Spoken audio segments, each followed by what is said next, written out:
ایک صاحب نے مسئلہ دریافت کیا ہے کہ لوگ محرم الحرام میں تلوار کھیل کر بہادری کا اظہار کرتے ہیں، کیا اسلام اس کی اجازت دیتی ہے، شریعت اس کی اجازت دیتی ہے؟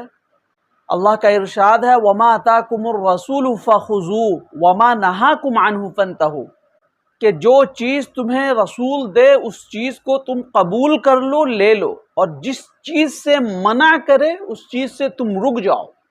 اللہ کے نبی صلی اللہ علیہ وسلم نے ارشاد فرمایا کل بدعت ضلالہ، ہر بدعت گمراہی ہے، وکل ضلالۃ فی النار، اور ہر گمراہی آگ کے جانب لے جاتی ہے۔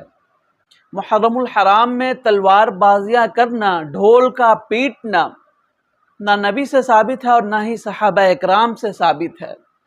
یہ چیزیں دین میں اضافہ شدہ ہے۔ شریعت اس بات کی اجازت نہیں دیتی کہ آپ تماشا بنائیں،